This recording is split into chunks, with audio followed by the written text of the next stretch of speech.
Alors il y a un mystère assez extraordinaire qui est encore vraiment difficile pour la science, c'est celui des origines du langage, l'origine des langues. Par exemple, en français, on a un ensemble de sons, un ensemble de mots, un ensemble de règles de grammaire qui sont différentes des sons, des mots, des règles de grammaire de l'allemand, du chinois, du japonais, de l'américain. Et une question, c'est d'où ça vient? Comment est-ce qu'une population d'individus a pu inventer, par exemple, un système de sons, a pu se décider à choisir telle voyelle et pas telle autre, telle consonne et pas telle autre? Et puis il y a une question encore plus fondamentale qui est celle de l'origine de la capacité du langage. Comment est-ce que nos ancêtres très lointains qui ne parlaient pas, en sont venus un jour à parler? Eh bien, depuis quelques années, il y a une hypothèse nouvelle qui est apparue et qui est que peut-être il y a certains aspects du langage et des langues, par exemple les systèmes de sons, qui pourraient être une sorte de ce qu'on appelle une auto-organisation, une sorte de superstructure qui, un peu à la manière dont, par exemple, les termites, quand elles sont mises ensemble et qu'elles interagissent, elles sont capables de construire des structures extraordinaires, des architectures, et puis pourtant, dans aucune des termites, il y a le plan de l'architecture.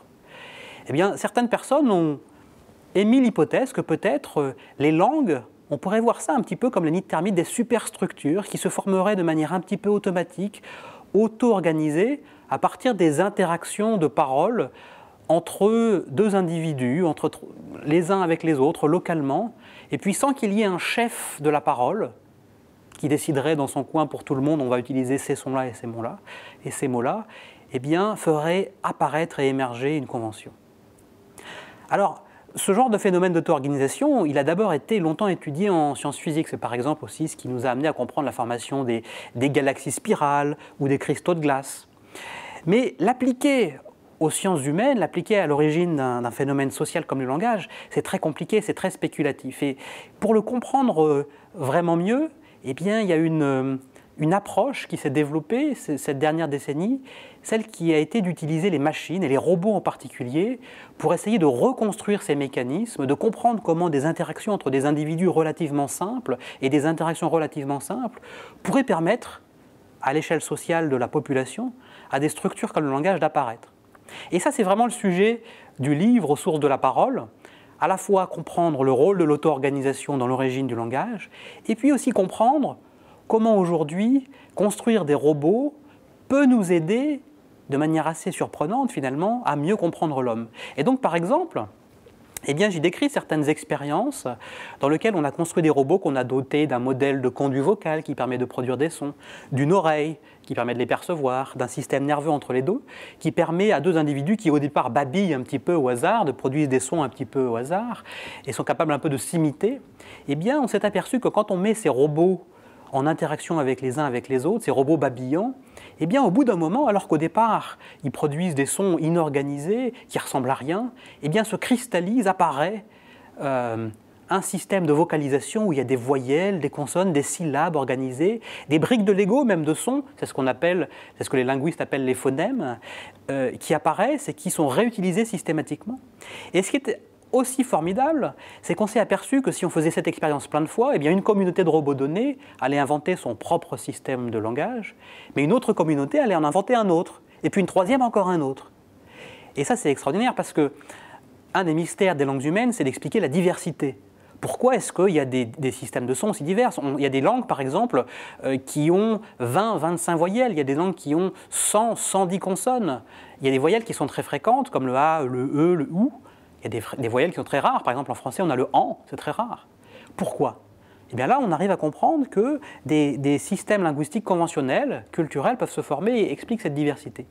Et en même temps, chez cette population de robots, eh bien, on s'est aperçu que si on faisait des statistiques, eh bien, il y avait certaines voyelles, par exemple, qui revenaient très fréquemment, puis d'autres beaucoup plus rares. Et on s'est aperçu que c'était les mêmes voyelles fréquentes que dans les langues humaines et les mêmes voyelles rares que dans les langues humaines.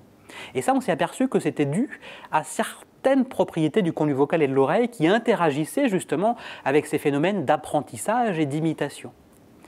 Et en fait, ça a permis de résoudre, de proposer une hypothèse à cette question vraiment, pour l'instant, ce qui était jusque-là un mystère. Comment est-ce que des langues nouvelles se forment?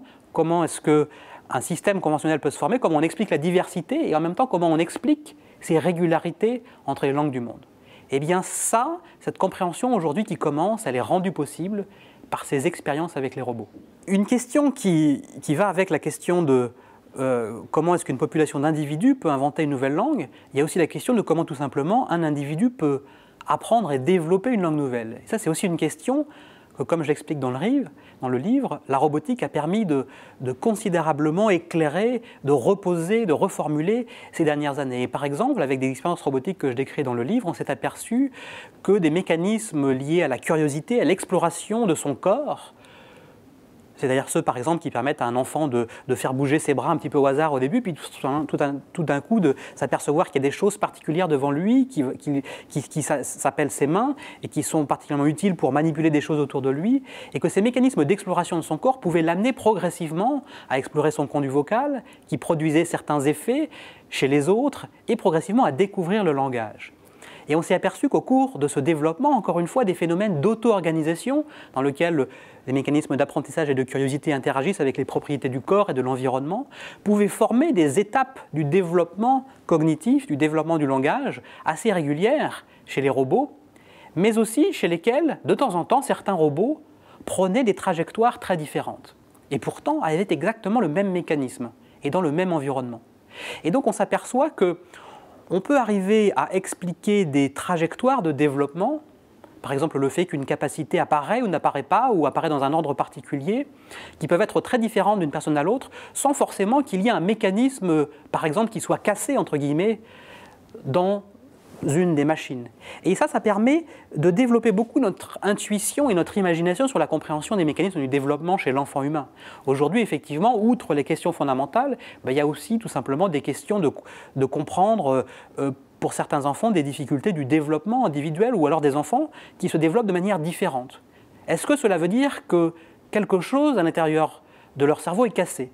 Eh bien, pas forcément. Et ça, pour le comprendre, eh bien, ces expériences avec ces machines ont vraiment généré des idées nouvelles qui ouvrent des pistes théoriques, des pistes scientifiques et des nouvelles expériences qui sont vraiment stimulantes.